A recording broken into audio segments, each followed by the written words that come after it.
Bon, j'ai coté un petit peu notre ami bon, Jean-Claude, mais il faut absolument qu'on avance. Aymeric nous attend. Il est de retour du côté du Bronx, Aymeric, puisqu'il y vit, je crois. Et on va parler du système de formation, ça va peut-être intéresser Elijah, qu'on appelle AAU aux États-Unis. On pourrait tenter une petite comparaison avec le sport et les études en France, l'association Non, on va pas faire ça. Ok, bah vous me direz plus tard, messieurs, on va voir quand même Aymeric et puis on en discutera ensemble.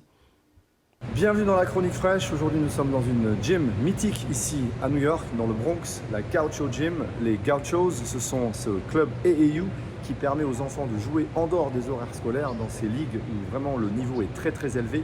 Et à la New York, cet endroit est vraiment mythique puisque ce parquet a lui-même été donné par les New York Knicks quand ils ont retapé le Madison Square Garden. Imaginez-vous, les jeunes du quartier peuvent jouer sur ce parquet. Michael Jordan aura mis 55 points aux Knicks dans les années 90. Et il faut comprendre que le basket ici n'est pas géré par les clubs. Il n'y a pas de club comme en France avec un ministère de l'éducation, de la jeunesse ou du sport. Donc c'est vraiment cette AAU qui va permettre vraiment de voir éclore des joueurs incroyables. Explication.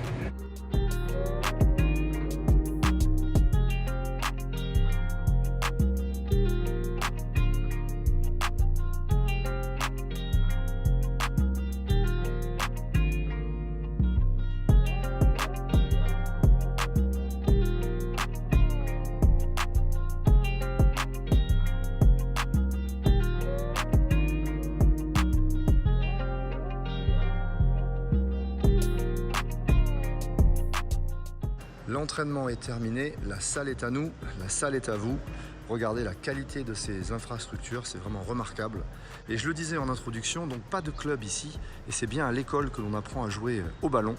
Cette école, à partir du collège, de la 6e, va voir vraiment des ligues scolaires se mettre en place. Et c'est vraiment à partir du lycée.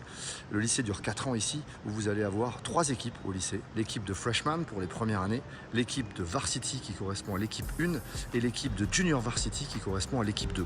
En fait, si tu n'es pas membre de ces équipes-là, imaginez 30 élèves sur ces 3 équipes, eh bien, dans les 600 élèves que peuvent compter un lycée par exemple, si tu n'es pas assez bon, tu ne feras pas le cut et tu ne feras pas donc partie de l'équipe.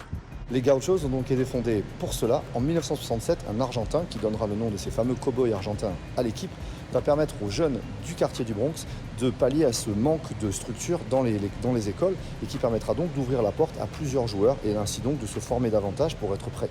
Car faire ce cut, c'est vraiment un rythme de passage très très important pour les Américains et on est donc très fiers de faire partie de l'équipe du lycée.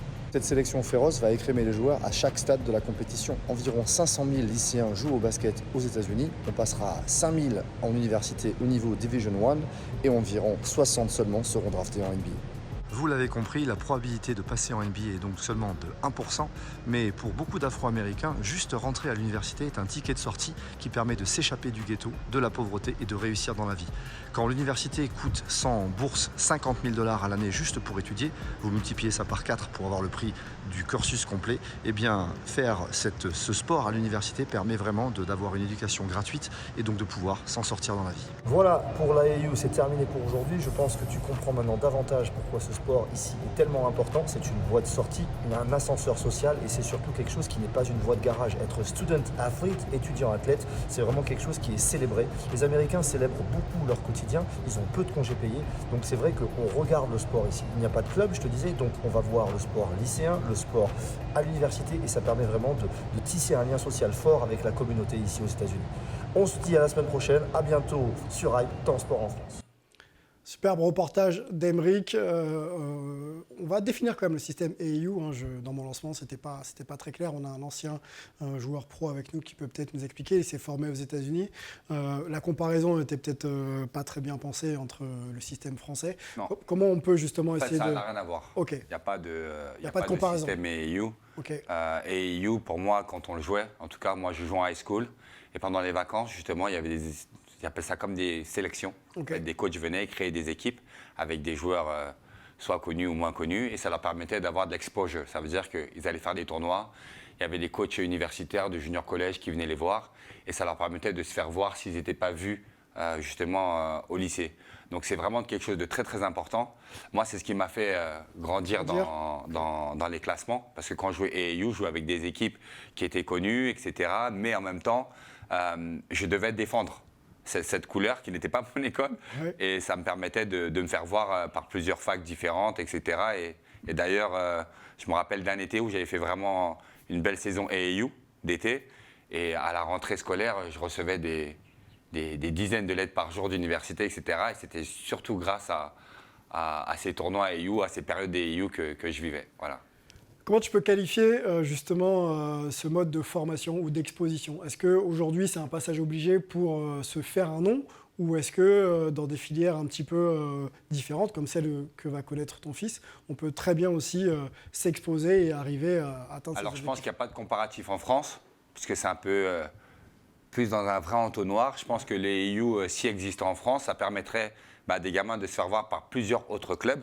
D'accord, mais c'est pas du tout comme ça que ça se passe en fait. En France, il y a des détections, il y a des rendez-vous, etc. Et puis après, quand le joueur est vraiment très très fort, il se fait recruter par d'autres clubs. Mais là, c'est totalement différent. Même un joueur qui n'est pas connu, s'il arrive à rentrer dans cette ligue avec une équipe, parce que bon, il y en a qui payent, il y en a qui payent pas, parce que c'est des voyages, c'est des grands tournois, etc. Donc c'est aussi un coût, hein.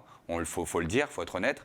Et ben ce joueur qui n'a jamais été vu, s'il fait un gros tournoi, on va dire mais d'où il sort, dans quelle école, mais pourquoi il joue pas? Et ça peut cliquer tout de suite. Tout de suite. Ok. Tout de suite. Sans faire de comparaison, on peut peut-être, parce qu'on est sur la chaîne du mouvement sportif ici, parler justement du système de détection dont est en train de faire partie Elijah. Ça se passe déjà au niveau départemental avec les sélections départementales, et ensuite on intègre un pôle espoir, donc les meilleurs joueurs de la région intègrent potentiel, voilà, potentiel. Les meilleurs potentiels effectivement intègrent donc une structure qui leur permet de travailler et de se développer, et d'avoir ensuite accès soit au pôle France de l'INSEP, soit à des centres de formation, de clubs professionnels. Angelo a une question, on t'écoute Angelo. Alors, c'était pas une question pour le coup, mais c'était juste pour ajouter encore plus de poids à ce qu'expliquait Samuel. Quand moi je débarque aux États-Unis à l'été 2002, je suis un parfait inconnu. Il n'y avait pas encore les réseaux sociaux et Internet au degré qui est le nôtre aujourd'hui, où maintenant même des gamins d'Italie, d'Afrique, d'Europe, peu importe, peuvent se faire recruter ou être vus grâce à Instagram, YouTube et consorts. Je débarque aux États-Unis en parfait inconnu alors que je suis en équipe de France junior et on va dire des meilleurs potentiels du pays, un des meilleurs de ma génération. Je fais un tournoi AAU et tel que c'est arrivé pour Samuel, une pluie de lettres de recrutement en provenance d'équipes de Division 1, puisqu'ils m'ont vu en premier lieu en AAU face à certains des meilleurs talents du pays, et comme ils ont pu me comparer à ces mecs qu'eux connaissaient, voilà. C'est là où ma valeur est montée en flèche à ce moment-là. Tu es en train de nous expliquer que tu étais un bon joueur de basket en fait, c'est ça? Non. Mais c'est pour expliquer que j'étais un parfait inconnu. Ok. Vraiment, j'arrive aux États-Unis, je suis un babtou européen, les Européens sont considérés soft en plus, donc sans le tournoi AAU, je pense en toute simplicité que je n'aurais jamais eu l'opportunité de jouer au plus haut niveau universitaire américain. Bon, on essaiera de continuer un petit peu dans ce système pour comprendre un petit peu comment ça marche, surtout sur la période estivale. Il se passe, comme tu le disais, Samuel, beaucoup de choses. Emric sera là pour nous en parler. Il faut aller suivre Emric aussi sur Instagram, @fraîcheur. Vous aurez l'opportunité d'avoir toutes ces stories justement un peu immersives autour du sport, de la culture et des États-Unis. N'hésitez plus. @fraîcheur, je le redis une nouvelle fois, c'est vraiment une pépite.